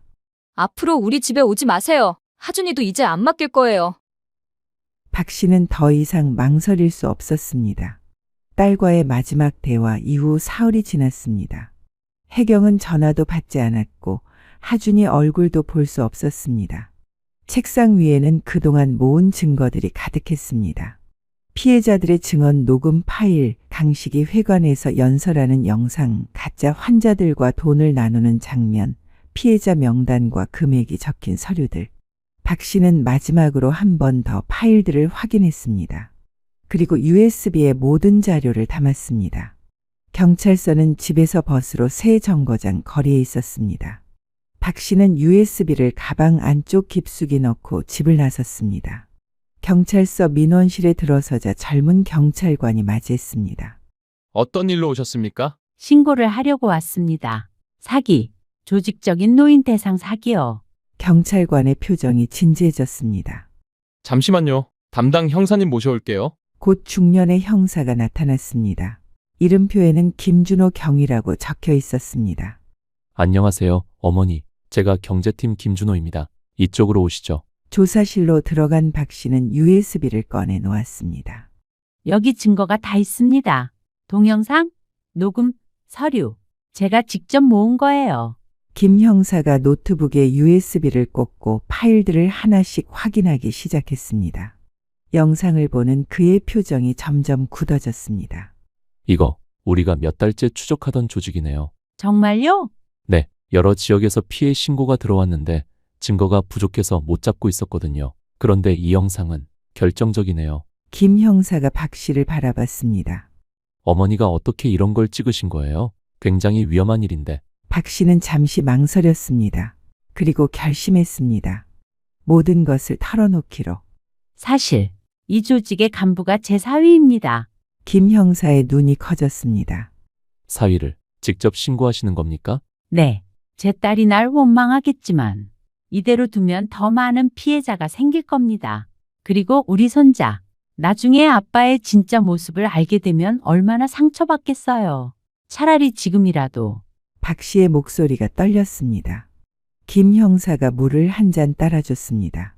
어머니, 정말 용기 있는 결정을 하셨네요. 이 정도 증거면 충분합니다. 바로 수사에 착수하겠습니다. 언제쯤? 증거가 확실하니 빠르면 이번 주 안에 검거 작전을 펼칠 수 있을 겁니다. 다만 어머니도 조심하셔야 해요. 혹시 협박이나 위협을 받으신 적 있습니까? 전화를 한 번 받았어요. 조용히 있으라고.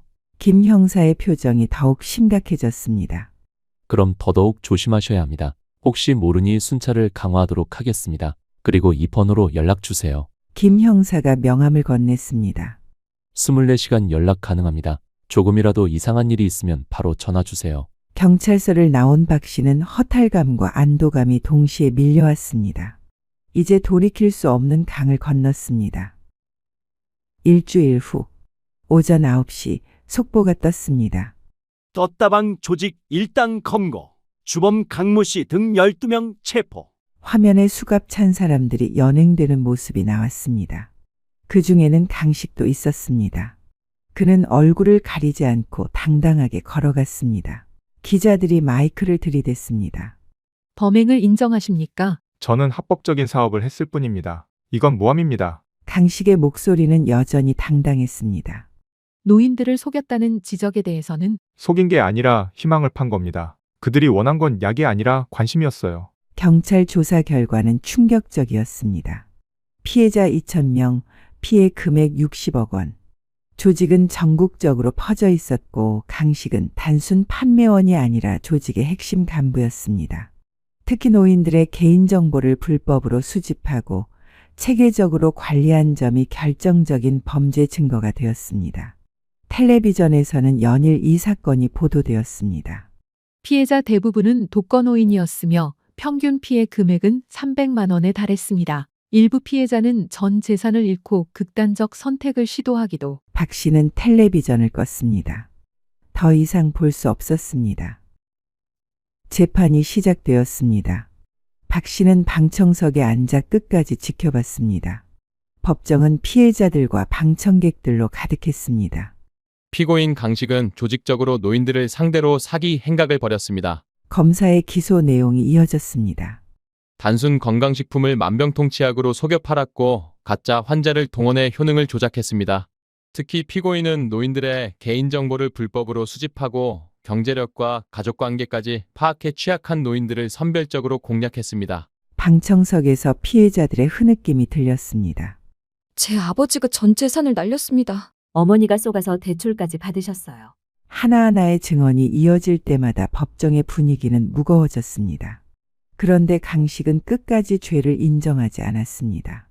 저는 정당한 사업을 했을 뿐입니다. 제품에 문제가 있었다는 증거가 있습니까? 저는 단지 마케팅을 잘했을 뿐입니다. 피고인, 가짜 환자를 동원한 것은 어떻게 설명하겠습니까? 그들은 실제로 효과를 본 사람들입니다. 다만 여러 번 무대에 서다 보니 익숙해진 것뿐입니다. 피해자들이 병원에 입원까지 했다는데? 그건 제품 때문이 아니라 원래 건강이 안 좋았기 때문입니다. 오히려 저희 제품이 없었다면 더 일찍 아프셨을 겁니다. 강식의 궤변에 방청석에서 야유가 터져 나왔습니다. 판사가 정숙을 요구했습니다. 피고인, 마지막으로 할 말이 있습니까? 강식이 자리에서 일어났습니다. 재판장님, 저는 외로운 노인들에게 희망을 팔았습니다. 그게 죄입니까? 그들이 진짜 원한 건 약이 아니라 관심이었습니다. 저는 그 관심을 줬고 정당한 대가를 받은 겁니다. 그는 방청석을 둘러봤습니다. 여기 계신 피해자분들, 솔직히 말씀해보세요. 제가 여러분을 찾아갔을 때 행복하지 않으셨습니까? 누군가 관심 가져주고 안부 물어주고 같이 밥 먹어줄 때 좋지 않으셨습니까? 몇몇 노인들이 고개를 숙였습니다. 강식의 말이 아프게도 일부는 사실이었기 때문입니다. 그 행복의 대가가 좀 비쌌을 뿐입니다. 그게 제 죄입니까? 검사가 벌떡 일어났습니다. 피고인은 노인들의 외로움을 악용한 것입니다. 그것은 더욱 악질적인 범죄입니다. 재판장이 판결문을 읽기 시작했습니다. 피고인 강식에게 징역 5년을 선고합니다. 피고인은 노인들의 심리적 약점을 악용하여 막대한 금전적 피해를 입혔으며 사회적 약자를 대상으로 한 조직적 범죄를 주도했습니다. 강식의 얼굴에 처음으로 동요가 일었습니다. 하지만 곧 다시 무표정해졌습니다. 박 씨는 법정을 나오며 뒤를 돌아봤습니다. 강식이 수갑을 찬 채 연행되고 있었습니다. 그 순간 눈이 마주쳤습니다. 강식의 눈빛에는 원망과 분노가 가득했습니다. 법원 밖에는 혜경이 서 있었습니다. 수척해진 얼굴, 부은 눈. 박 씨가 다가가려 하자 혜경은 뒤로 물러섰습니다. 혜경아, 오지 마세요. 혜경의 목소리는 차가웠습니다. 하준이는 어떻게? 엄마가 걱정할 일 아니에요. 우리 알아서 할게요. 혜경아, 언젠가는 이해해 줄 거라 믿어. 이해요? 평생 이해 못할 거예요. 엄마는 우리 가족을 파괴했어요. 혜경이 돌아서려다가 멈췄습니다. 엄마, 만족하세요? 정의를 실현했으니 기분 좋으세요? 혜경은 그 말을 끝으로 사라졌습니다. 박 씨는 법원 계단에 주저앉았습니다. 이긴 것 같은데 모든 것을 잃은 기분이었습니다. 하지만 후회는 없었습니다. 언젠가 혜경도 하준이도 이해할 날이 올 거라 믿으며. 1년 후, 박 씨는 여전히 같은 아파트에 살고 있었습니다. 혜경과는 완전히 연락이 끊긴 지 10개월이 되어가고 있었습니다. 하준이 얼굴도 못 본 지 그만큼 되었습니다. 아침 뉴스를 보던 중 전화가 울렸습니다. 모르는 번호였습니다. 여보세요. 엄마, 저예요. 혜경이에요. 박 씨는 숨이 멎는 것 같았습니다. 딸의 목소리는 많이 지쳐 있었습니다. 혜경아, 무슨 일이니? 한참 침묵이 흐른 뒤 혜경이 말했습니다. 엄마 좀 만날 수 있어요? 2시간 후 동네 카페에서 만났습니다. 혜경은 몰라보게 야위어 있었습니다. 명품 가방 대신 낡은 천 가방을 들고 있었고 화려했던 옷차림도 수수해져 있었습니다. 잘 지냈어? 박 씨가 조심스럽게 물었습니다. 네. 아니, 사실 잘 못 지냈어요. 혜경이 커피잔을 만지작거리며 말했습니다. 그이 재판 끝나고 민사소송들이 줄줄이 들어왔어요. 피해자들이 손해배상 청구를 한 거죠. 집도 차도 다 압류당했어요. 지금은 원룸에서 살아요. 하준이랑 둘이. 박 씨는 딸의 손을 잡으려 했지만 혜경이 손을 빼냈습니다. 엄마, 저 아직도 엄마 원망해요. 그건 변함없어요. 그럼 왜? 하준이가 할머니 보고 싶다고 매일 울어요. 혜경의 눈가가 붉어졌습니다. 처음엔 할머니는 멀리 가셨다고 했는데 유치원에서 친구가 그러더래요. 하준이 아빠가 감옥 갔다고, 나쁜 사람이라고. 하준이가 많이 힘들었겠네. 어떻게 설명해야 할지 모르겠어요. 아빠가 정말 나쁜 일을 했다고 말해야 하나? 아니면 계속 아빠를 좋은 사람으로 기억하게 해야 하나? 박 씨는 조용히 기다렸습니다. 딸이 스스로 답을 찾아가기를. 그리고 제가 일을 시작했어요. 그래. 마트 계산원이요. 월급 150만 원. 하준이 학원 하나 보내기도 빠듯해요. 혜경이 씁쓸하게 웃었습니다. 근데 이상하게 마음은 편해요. 깨끗한 돈이라서 그런가. 처음으로 떳떳하게 번 돈이라서 그런가. 박 씨는 딸의 변화를 조용히 지켜봤습니다. 어제 마트에 할머니 한 분이 오셨어요. 팔수는 넘어 보이는데 1,000원짜리 몇 장 꺼내서 계산하시는데 혜경이 말을 멈췄습니다. 그 할머니가 그러시더라고요. 작년에 사기당해서 전 재산 날렸다고. 건강식품 사기. 그래서 지금은 1,000원도 아껴 써야 한대요. 그때 생각났어요. 우리가 강식 씨가 했던 일이 그 할머니 같은 사람들한테서 돈을 뺏은 거구나. 혜경의 눈에서 눈물이 흘렀습니다. 엄마, 저 그때는 정말 몰랐어요. 아니, 모른 척했어요. 그 돈이 얼마나 더러운 돈인지, 누군가의 눈물이고 고통인지. 박 씨는 이제 딸의 손을 잡았습니다. 이번엔 혜경이 피하지 않았습니다. 며칠 후 최 여사가 찾아왔습니다. 영수가 혜경이 만났다며? 응. 많이 힘들어하지만 조금씩 나아지고 있는 것 같아. 그래도 다행이네. 시간이 약이야. 최 여사가 말을 이었습니다. 참, 우리 엄마가 너한테 고맙다고 전해달래. 그 사건 이후로 정부에서 노인 대상 사기 단속을 강화했대. 피해자도 많이 줄었고. 다행이네. 너 때문에 많은 사람들이 구원받았어. 자랑스러워해도 돼. 박 씨는 창밖을 바라봤습니다. 봄이 오고 있었습니다. 자랑스럽다기보다는 그저 해야 할 일을 한 것뿐이야. 그게 제일 어려운 거잖아. 해야 할 일을 하는 게. 그때 휴대폰이 울렸습니다. 혜경이었습니다. 엄마, 이번 주말에 하준이 데리고 갈게요. 하준이가 할머니 보고 싶대요. 정말? 그래. 맛있는 거 해놓고 기다릴게. 전화를 끊고 박 씨는 처음으로 진심으로 웃었습니다. 봄은 정말로 오고 있었습니다. 이 이야기는 실제 있었던 일을 바탕으로 쓰였습니다. 사기꾼들은 이 외로움을 파고듭니다. 가족처럼 다가가고 관심을 보이고 따뜻한 말을 건넵니다. 그리고 그 믿음을 이용해 전 재산을 빼앗아갑니다. 그들에게 필요한 것은 가짜 약이 아니라 진짜 관심입니다. 값비싼 건강식품이 아니라 따뜻한 말 한마디입니다.